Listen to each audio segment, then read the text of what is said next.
Hello, this is Brian Foster, and today I'm talking about Spiritism. It is October 17th, 2021. And before I begin, if you'd like to get an understanding of Spiritism, I'm going to give you an overview. I recommend you download my free PDF book, Spiritism 101, The Third Revelation, from my site, nwspiritism.com. You can download it for free on PDF. Of course, if you'd like to, you can also buy it on Kindle or paperback or in audible format. It's also in French if you would so like to look at it. So today we're going to talk about the plurality of the worlds. Now, I want to go through and set the context because I remember when I read the Spiritist book and I looked at the plurality of the worlds, and you see the word Jupiter and Mars, and you're saying to yourself, well, there's nobody on Jupiter and Mars. We've had Voyager and other, devices, satellites go out there and look at that. There's no life on Jupiter or Mars. This is ridiculous. And I thought this same thing when I first read the Spirit's book. Does this mean this whole book is nonsense? But there was so much truth in there. There was so much that resonated on how the world worked. Why good things happen to bad people and bad things happen to good people. That I said, okay, I'm just going to put that to the side, and I'm going to read it more, and I'm going to learn more until I understand. How can they say that there's people on Jupiter and Mars when there isn't anybody on Jupiter and Mars? Because I know there isn't. Well, this is where I want to set the stage for everybody. We on Earth, we try to make things fit our own point of view. We believe we are the center of the universe and that our physical reality is the overarching reality of everything. We think ourselves as Samson or Hercules on a rock, standing there in full armor, in charge of all that we survey, and we know what's going on. When in actuality, we're like a flea on their sandal. They're very inconsequential. Now, let me give you another example. I had a person say, what do you think of the swoon theory of Jesus? And I guess this swoon theory of Jesus is when he was on the cross, he actually fainted. They took him off the cross. He was just unconscious. And then he showed up 3 days later. So that's how he was resurrected. And that shows you that people are trying to explain something which we can't explain given our own knowledge of our physical reality. I mean, you can't explain Jesus walking on water. You can't explain him making a person sight. I mean, you can find ways of making that true from some little, other device. But if you read his life, there's many things you cannot explain from our own physical point of view. When in actuality, Jesus did physically die on the cross. After all, he had spikes in his hands. He had a spear put up through his rib cage. I mean, that's pretty definite. So how can this happen? Well, that's why, just like the plurality of the worlds, it doesn't seem sensible to us. It didn't seem sensible to me, even with Jesus being resurrected, when I thought about it when I was younger. Because I thought, it has to be proven to me. I have to see it to be proven. Of course, then some things happened to me that I could not prove, right? I was told something would happen in the future that happened with great specificity. And then I started reading about Spiritism, and I saw the plurality of the worlds and go, oh, this doesn't make sense. But I'll keep reading because I was on a quest to understand how could anybody know the future. And what my quest is if the future was set for me like a year ahead and something happened with great specificity, there must be some overarching organization and processes that knew what's going on. Because this doesn't just happen in a vacuum. There has to be some reason for it. So the answer is we are not as consequential as we think we are. We are not the center of the universe. We are in a subset of the spirit universe. We're in the physical universe where we only see and sense about 1/8 around us. We are like in diving suits. We're in this artificial physical universe, which I call really a simulator. And the purpose of the simulator is to have us go through trials and tribulations so we reform our character and personality. So where are we in? We are in this complex matrix, this complex logical representation of the physical universe right now, but it's also a logical representation of the spirit universe where thought is action. And you have this tremendous power to roam through as you get higher and higher, depending on your level of spirituality and experience, to roam through the spirit universe. See things as data if you'd like to, but also see and raw data and energy, I should say, but also see things as they would like to be represented for anyone seeing when they think they have like a physical sight. You can do both. And within this physical and the spirit universe, there are many universes and there are many dimensions. And then I've read further in other books by other spirits where Mars and Jupiter, and there's also other planets within our solar system that we cannot detect that are in other dimensions. But as the Earth rises in vibration and harmony, we will be able to detect them. So this is where I want to start to. So I think it's important that I show you the context of where we're at. We are this little speck, right? We are this little speck in the universe. There are trillions upon trillions, quadrillions of souls, and who knows how many planets. There's life all throughout the spirit universe, and there's life throughout all our physical universe. We just can't detect it or see it, given our level of science and our level of harmony and vibration, of spiritual level that we are at now. So here's a great question. If Jupiter is a gas giant with no solid surface, at least in our dimension, I wonder what it consists of in its inhabited dimension. Solid planet, floating continents on a gas giant? Well, let's read and let's find out, because this is what's interesting. In fact, in a different book on the books by Reverend G. Val Owen, one spirit said, yeah, actually I went to a university class in Mars. Now they're a little bit behind us, but of course there's nobody on Mars, right? It's barren. There's hardly any atmosphere, tiny. But yet in his other dimension, there was. So there's all these interesting things. So now let's get into it. Let me hide this and show this. This is where I wanted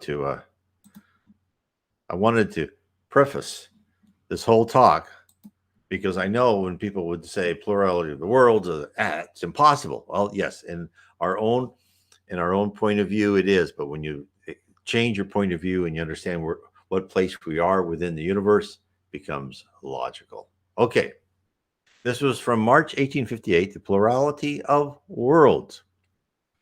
Who has not yet wondered, on considering the moon and other celestial bodies, if those globes are inhabited? Doubt was possible before science had initiated us into the nature of those globes. With the current state of our knowledge, at least there is the likelihood. But some objections to this really seductive idea are drawn from science itself. It is said that the moon, as it seems, has no atmosphere and possibly no water. In Mercury, the average temperature should be that of melting lead, in view of its proximity to the sun. So if there is any lead there, it should run like the water in our rivers. Now he's talking from a point of view of 1858. In Saturn, the opposite happens. We lack a term for a comparison for the cold that must exist there. Sunlight must be very weak, despite the reflection of its 7 moons and its rings. As for that distance, the sun may only appear as a star of first magnitude. Under such circumstances, the question is whether life is then possible. It is incomprehensible that serious men can make such an objection.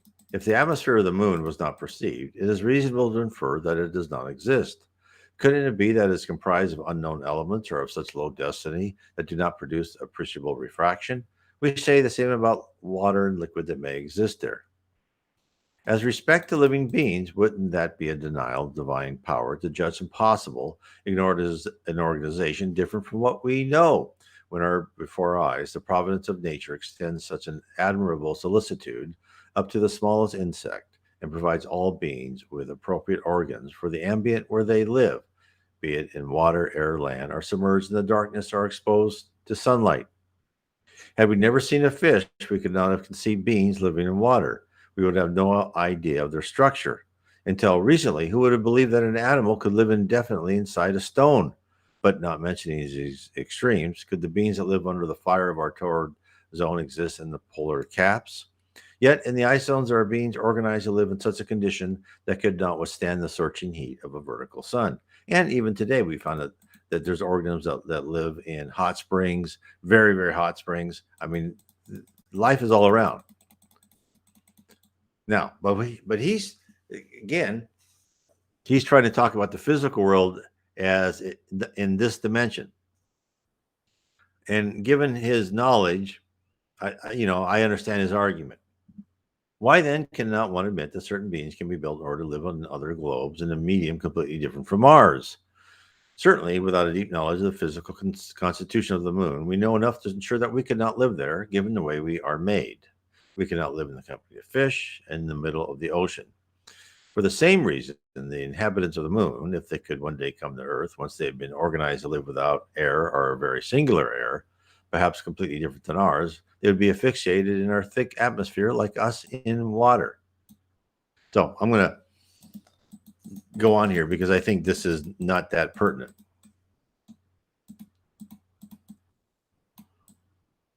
We get to the. So he does in bold, it says, so everything in the universe is populated. Life and intelligence are everywhere in solid globes, in the air, in the depth of the earth, and even in the ethereal. Is there anything in such a doctrine that is repulsive to reason? Isn't that at the same time great and sublime? It lifts us from our own inferiority, much to the contrary of the selfish and greedy thinking, which places us as the only beings worthy of occupying God's mind. So remember, he went from what he went. He went from where he was in 1850s because we were not ready to be told of different dimensions. Now, even though there's little hints in the spirit books of this, but you really have to dig them out. And in Genesis, if you read Genesis by Allan Kardec, then you can start reading between the lines and you can really see where they're talking about that. But you have to dig deep. So that's why it's so interesting that, we're and even string theory talks about, there's string theory from, I think, 10, 11 more dimensions, different variations of string theory has different dimensions. So these ideas of different dimensions are even plausible now in our own current scientific advancement, which of course is nothing compared to where it is in the spirit world. And by the way, I read just lately that, the spirit was telling us that, yeah, you come to Earth, and yes, learning new things and becoming intellectually more knowledgeable is good, but it takes you 10 years to learn what you can learn in an hour in the spirit world. That's the difference between the capacity of our brain here and what you know in the spirit world. You're much superior. And so that's why I keep telling people over and over again, you're not here to be the smartest person on the block. You're not here to have the biggest yacht. You're here to change your character and your personality. Everything else is just a waste of time. Not that you have to do it. You have to live. You got to make money, all that. And that's part of the trials and tribulations. But that's really why you're here. I mean, the earth is focused on training young, immature spirits. That's who we are. We are like the first graders running around the classroom or the the field, and the teachers are looking at us like, and they're having discussions about the best marble or something like that, and the teachers are just looking at them like, okay, that's kind of how we are looked at. They love us because they've all been here, but they know why we're here. Just like elementary school kids are there to socialize, They have very small capacity really to learn much.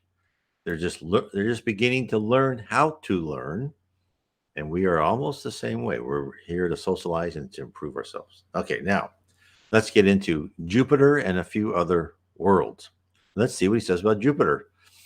Before going into details about the revelations made to us by the spirits with respect to the state of different worlds, let's see the logical consequence that we can reach by ourselves in simple reasoning. Let's refer to the spirit scale we gave in the previous issue. Those willing to dive into new science, we recommend a careful depth in the study of that scale, as it contains the key to many mysteries.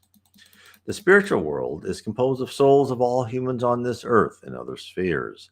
Released from the corporeal connections by the same way, all humans are animated by incarnated spirits. There is, therefore, solidarity between these two worlds. Men will have the same qualities and imperfection of the spirits to whom they are united.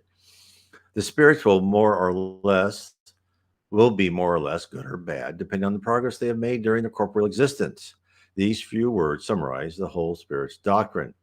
And as the acts of men are the product of their free will, they retain the stamp of perfection or imperfection of the spirit that animates them. It will be therefore easy for us to have an idea about the moral state of any given world according to the nature of its inhabiting spirits. Somehow we can describe its legislation, draw a picture of their custom, habits, and social relationships. Let us suppose a world solely inhabited by spirits of the ninth class, impure spirits. That means kind of low spirits, not too smart, not really caring about morality or goodness. Let us travel there in our thoughts. We will see all passions unleashed and unrestrained, the moral state in its lowest degree of savageness, animal life in its all brutality, lack of social ties, as each person lives and acts only for themselves and to the satisfaction of their gross appetites. Egotism reigns there as supreme and absolute, dragging in its wake hatred, envy, jealousy, and murder. We turn now to another sphere where there are spirits of all classes of the third order, impure spirits, frivolous, pseudo-wise, neutral. We know that evil prevails in all classes of that order, but without having the idea of good, the idea of evil diminishes as they move away from the last class. Selfishness is always the leading cause of action, but customs are softer, intelligent, more developed, and evil presents itself somewhat disguised, dressed up, and masked. These same qualities engineer another defect, pride. As the higher classes are sufficiently educated to be aware of their superiority, but not enough to understand what they lack, yeah, it's a very true statement even today. Hence, their tendency to enslave inferior or weaker races maintain under their control. As they do not have the feeling of good, having only the instinct of the self, they put their intelligence at the service of satisfying their own passions. In such a society, the impure element, if dominating, crushes the other. Otherwise, the least evil one will try to destroy their enemies. In any case, there will be struggle, bloody fight of extermination, because there are two elements that have opposing interest. To protect property and people, there will be need for laws, but these will be dictated by personal interest and not by justice. They shall be made by the strong to the disadvantage of the weak. Suppose now a world where, between the bad elements we have just seen, there are some of the second order. In this order, in the midst of evil, we shall see some emerging virtues. If the good ones are a minority, they will fall victims of the evil ones. However, as their dominance progressively prevails, legislation becomes more human, more equitable, and Christian charity is no longer a dead letter for everyone. Out of this goodness, another vice will rise. Despite the war that the bad ones incessantly declare to the good ones, they cannot help it but to intimately admire them, observing the rise of the virtue over vice and not having the strength or will to do so. They try to parody and hide it, hence the large number of hypocrites in every society where civilization is still imperfect. That right now describes the earth. Let us continue our journey through the world so that the one will give us some rest from the sad spectacle we have just watched. It is only inhabited by spirits of the second order. What a difference! The degree of purification achieved among them excludes any evil thought, and this is enough to give us an idea of its moral state. The legislation is very simple, as men do not need to defend themselves against each other. Nobody wants to harm their neighbor. No one takes what does not belong to them, and no one seeks to live at the expense of their fellow citizen. Everything breathes benevolence and love. Men do not seek to mutually harm each other. There is absolutely no hatred. Selfishness is unknown, and hypocrisy would have no objective. This is getting to be the advanced degree of regenerative world where we're heading. Absolute equality does not reign there, as it would presume a perfect identity of intellectual and moral development. Well, we shall see from the spirit scale that the second order comprises several degrees of development. Thus, there will be inequalities of this world, as some are more advanced than others. But as there is only good thoughts among them, the most advanced will never conceive anything out of pride, or the others out of envy. The inferior understands the ascendancy of the superior and submits to that, since such an ascendancy is purely moral, and nobody uses that to oppress others. The consequences we extract from this picture, although presented in a hypothetical way, are not any less rational. Everyone can infer the social state of the world by the population of the moral elements that we suppose constitutes it. We have seen, through the above abstraction made of the revelation of the spirits, the odds are in favor in the explanation of the plurality of the worlds. Well, it is nonetheless rational to think that not all of them are in the same degree of perfection, and therefore our assumptions may well be the expression of reality. In a positive way, we only know our own world. Which position does it occupy in this hierarchy? Behold, just consider what takes place in this world to conclude that it is far from deserving the first class, and we are convinced by reading these lines you've already spotted its position. When the spirits say, if it is not the last, it is one of the last. That's what they say about the earth. Unfortunately, common sense says that they are not mistaken. We have much to do to elevate it to the category we last described, and we needed that Christ had come to show us the path. With respect to reference, we can give as to our reasoning about the several globes of our planetary maelstrom. All we have is the teaching of the spirits. Now, for those who only admit this existence from tangible evidence, the fact is that, with respect to their assertion, we do not have the stamp of direct experimentation, and we still don't. However, don't we every day accept with confidence other travelers' description of regions we have never seen? If we are only to believe in what we see, we will believe in a few things only. And I would like to present not only from what Spiritism tells us and other religions, but when you see everything that's talked about in near-death experiences, NDEs, where there are themes of thought is action and of the fact that people are here on missions and reincarnation. And then we see with prophets that they have visions and they come back and I've been following that lately.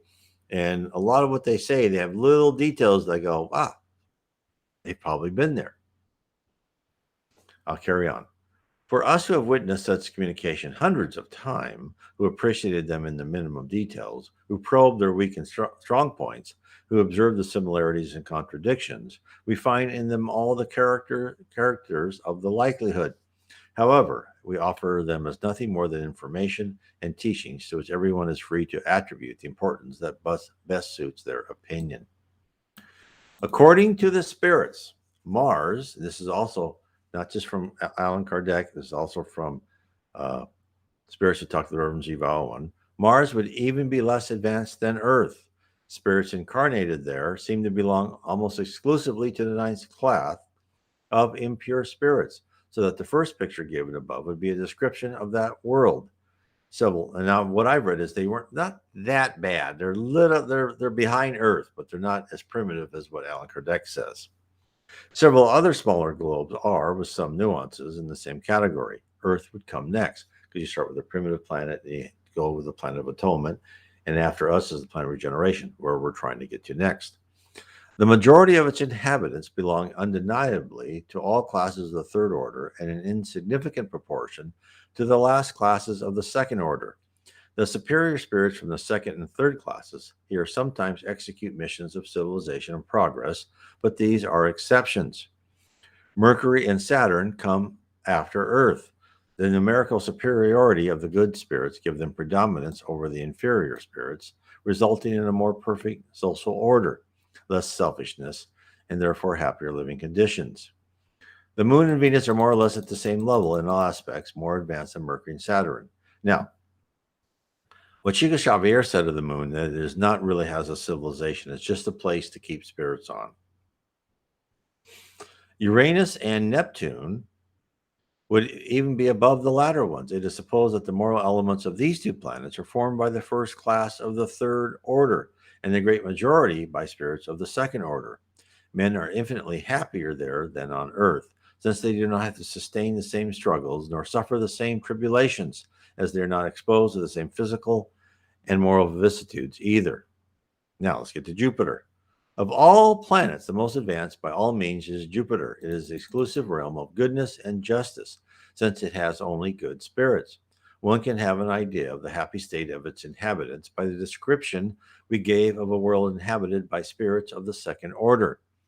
The superiority of Jupiter is not only in the moral state of its inhabitants, but also in the physical structure. Here is the description we are given about this privileged world, where the majority of the good men who have honored our earth, where their virtue and talent live. And by the way, in one of Allan Kardec's later ones I'll read about is Mozart lives on Jupiter. The conformation of the body is more or less the same as those of Earth's inhabitants, but it is less material, less dense, with a very low specific weight. While we painfully crawl on Earth, the inhabitants of Jupiter transfer themselves from one place to another by sliding on the surface of the soil almost tirelessly. So their vibrational and harmony level is very high.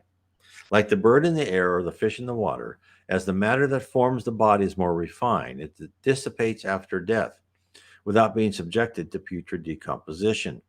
Most of the diseases that affect us are unknown there, especially those originating from the excesses of all kind and the debauchery of passions. Subsistence is in concert with that ethereal organization. It would not be sufficient enough for our coarse stomachs, and ours would be too heavy for them. It consists of fruits, plants, which in fact they somehow harvest for the most part from the environment, whose nutritious emanations they inhale. Lifespan is proportionally much longer than that on Earth.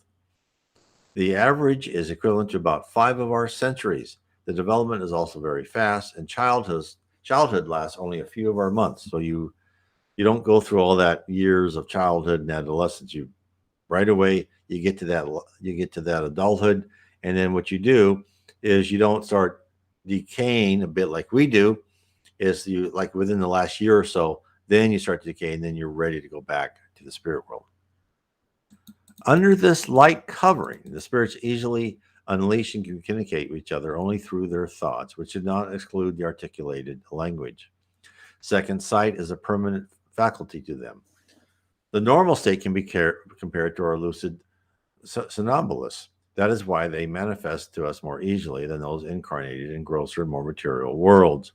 The intuition they have of their future, the security given by a conscience exempt of remorse, are the reasons why death does not cause them any concern. They see its arrival without fear as a simple transformation. So you've got in Jupiter, there's I don't know if they talk about it here, but I've other places that it's like a constant light source that somehow light gets there, right? Even though we think it's very far from the sun, it's a constant temperature.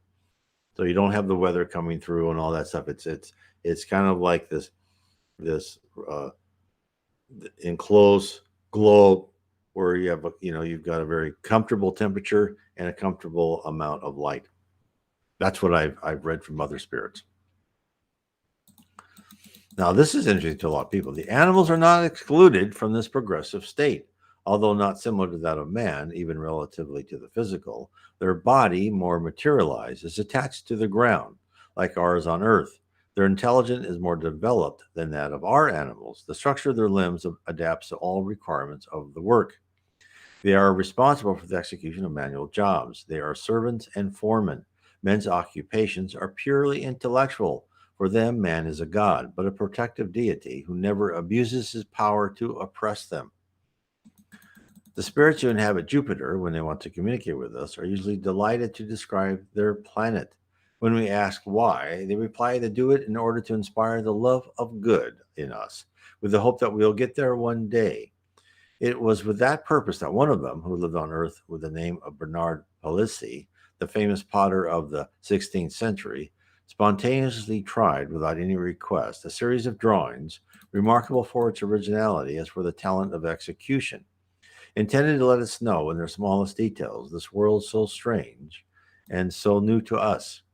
Some of them portray characters, animals, scenes of private life. The most admirable, however, are those that represent houses, true masterpieces, that nothing on earth could give us an idea, as they do not resemble anything we know. It is an indescribable kind of architecture, so original and yet so harmonious, ornamentation so rich and so graceful, that it challenges the most fertile imagination. Victoria Sardou, a young scholar of our circle of friends, full of talent and future, but with no drawing skills, served him as an intermediary. Thus, he promised us a series which will somehow be an illustrated essay about this wonderful world.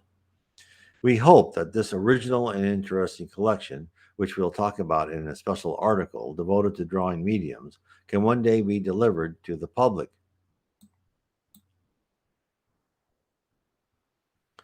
Planet Jupiter, despite the invitive picture given to us, is not, however, the most perfect of the worlds. There are others unknown to us. So let's talk about a little bit more about Jupiter. So I don't know, as there was the question asked, there floating continents, but I do. And in the later article, which I will go over later in our series of Sunday talks, the houses which he drew, but the houses can float in the air. So I don't know about floating continents, because that's not really a gas giant in that dimension. It is more like it's more like a perfect globe of like a warehouse of a perfect environment inside that warehouse, heat and light. But the houses can float. People do not have to walk on. They can go where they want to, because they're a higher moral and spiritual level than we are, and therefore it is very interesting. So you can see people from Earth, and Mozart was one, and this potter Bernard Palissy was also another one that made it to Jupiter, and that can be in our future to be there. And that's why when people ask, why do I have to go through this tough life? Why do I have to go through these trials and tribulations? It's too horrible here on Earth. Well, it's horrible for us here on Earth because we don't listen to our conscience. We don't work to improve ourselves morally. We abuse ourselves physically, and I've done all this. I'm not trying to preach from far above. I'm part of this, So I'm not better than anybody else. In fact, I'm sure I'm inferior.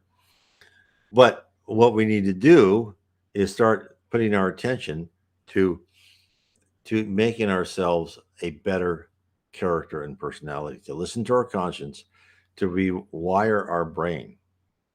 Why? Because of the power. Think of the power these people have in Jupiter. Think of since there is this ethereal body, they can think, they can talk to each other, and think of the power they had when they were in heaven, where thought is action, where they can create their own houses. And groups of them can get together and create huge complexes, mountains, lakes, whatever, whole worlds. And that's why we're being trained to be able to do that.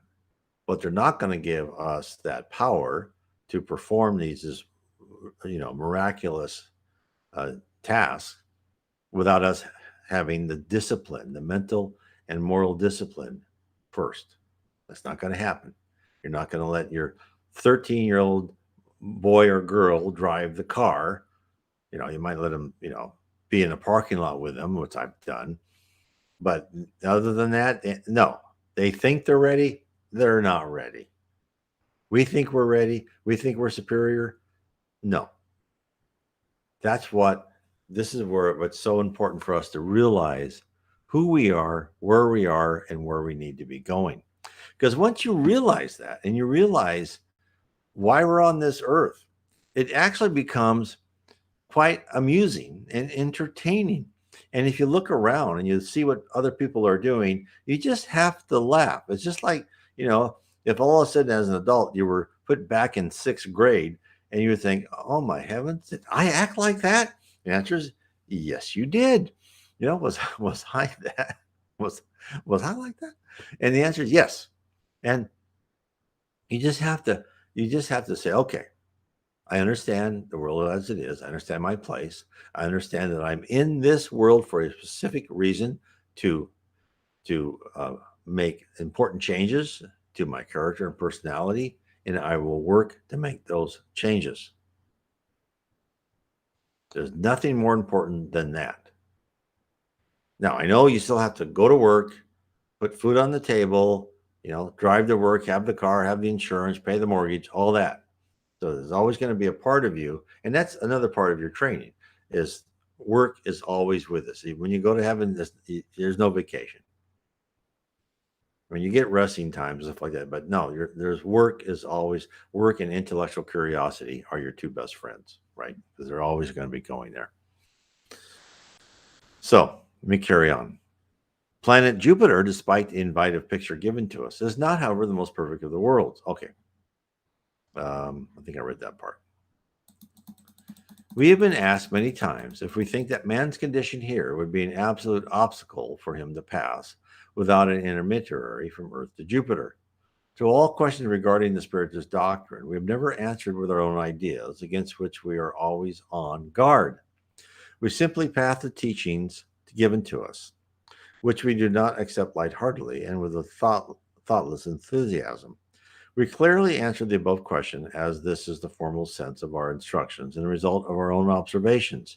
Yes, on leaving Earth, man can immediately go to Jupiter or an analogous world because it is not unique in its category.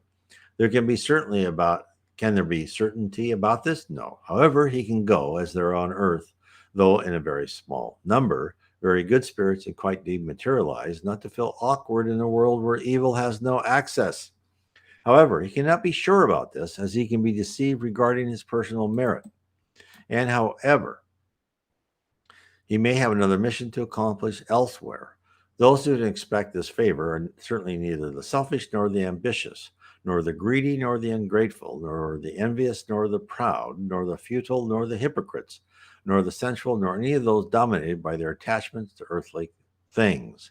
To those, long and tough trials may still be necessary. It depends on their will. Of course, that's always exactly what it is. It depends on our will. And that is very important. Our ascendancy, our ability to rise in the spirit world is up to us. Now, people ask about predetermination, predestination.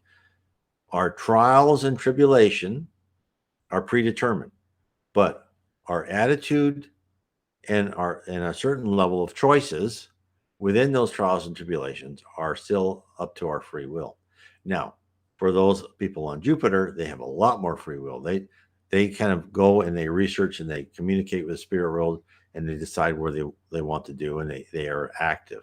And the same thing with planet of regeneration, not as much as in Jupiter, but the planet of regeneration is more and more people will have communication with the spirit world, and they will be able to decide for themselves. To be like going from elementary school where you said, okay, you're assigned to this classroom, you have no choice, to college where you say, okay, I want to take these sets of courses.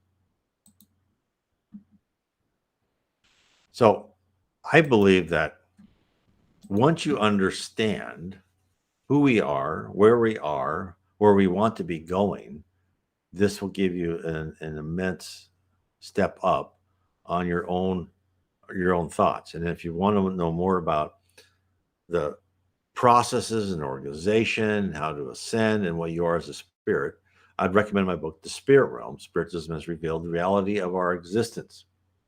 And again, that's available on Kindle, paperback, and Audible. This I tie in from all my other books of really who we are, what we are, and where we are going. Now, for those who would like to learn more about in our physical life, how we can ascend and become a better person, so we can improve, so one day we can beyond Jupiter is how to live inner peace through Spiritism. And what that is the spirit Henri Louis, via the medium Francisco Chico Xavier, he wrote like 24 steps in the form of a poem of how to improve yourself, how to really achieve spiritual enlightenment. And as you achieve spiritual enlightenment, stress and harmful vibrations just start disappearing. And I go through each one of those. It's like a short stanza, but I explain what I believe he meant, and I explain how to achieve what I believe he meant. And from using references from Allan Kardec, uh, Leon Denis, Joanna de Angelis, the Spirit Joanna de Angelis, all, and books by Chico Xavier, all that. So I believe that would, if you like to really learn how you need to rewire your brain and re-look at the reality around you, because the reality that we think we are, as I talked about in the first, where we say, there's no life on these other planets, is not the real reality. We have a perceived reality. We have the perceived reality of materialism. And that was done on purpose. The spirits told us we live in this objective world, meaning we cannot change things by our thoughts. Whereas in the real world, the spirit world, where we live for the vast majority of our immortality, we can change things by thoughts, but we're in this objective world temporarily. This, I like to call it the simulator called Earth. So we can go through all these different scenarios and we can learn things that we didn't learn last time we were on Earth. We can learn to be less selfish, cruel, prideful. We can really learn to how to rewire our brain. And this simulator puts us in this position so we can do that. And as you know, many people say, well, how can I learn if I don't know my past life? Well, the spirit world knows how to fashion the stimuli to get you to know that, oh, that person did that to me. I'll never want to do that to somebody else. So therefore, when you have trials and tribulations in life, don't say, oh, I can't wait till I can do that to the next person. And do the opposite. Say, no, I know I would never want to do that to anyone else. I would never want to harm anybody else like they would harm me, right? If you had a bad breakup or a bad marriage, you don't want to say, oh, the next person I have a relationship with, I'm going to treat them like I was treated. That's the opposite of the lesson you want to learn. You want to say, no, I'm going to treat that person honorably and fairly. And if it doesn't work out, I'll try and disconnect myself as honorably and fairly as I can. But, and you know, sometimes you have to. But that's how you should proceed.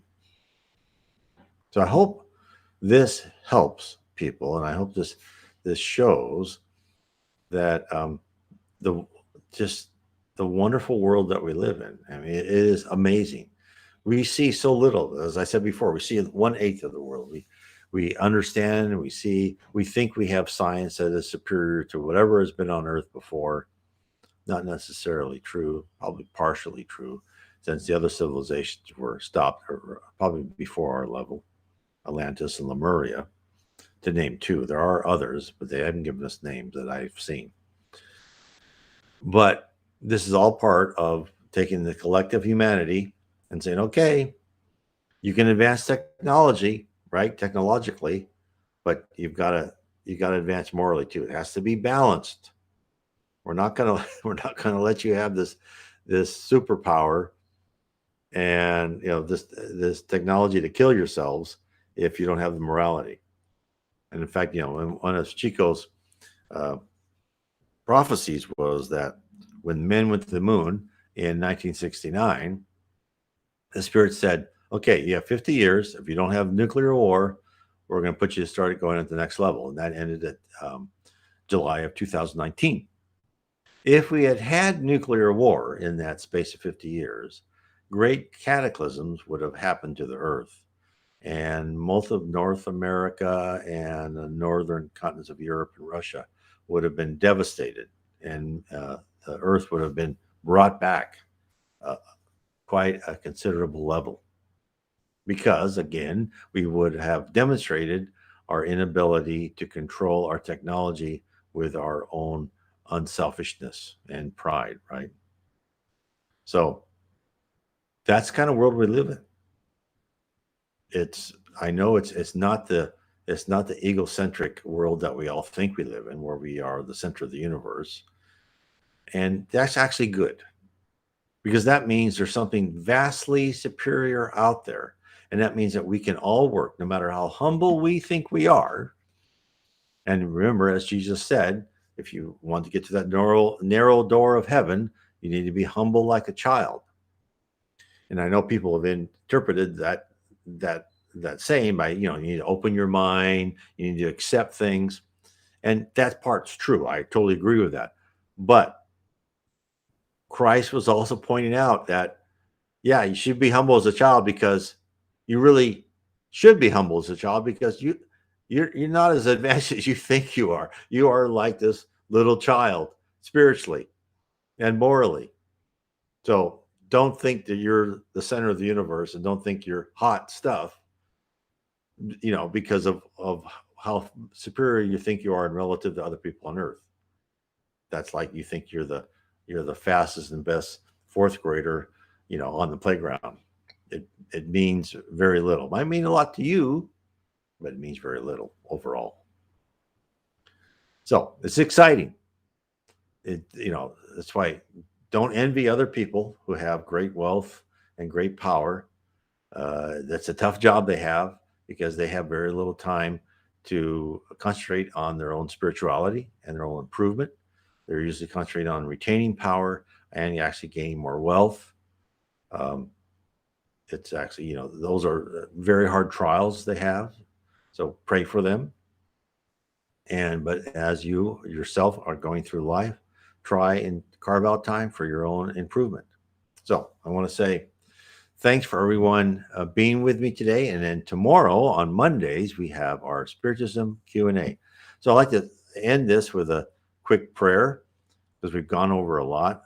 And so I was just say is that for everyone out there, please open our hearts and our minds to understand God and Jesus Christ, and to comprehend the signs and signals that are sent to us by the spirit world daily, constantly, and the love that they give us, the immense love that we are given, that are trying to help us find the right path, to open our eyes and hearts, to listen to them, to actually wander down those paths. Amen.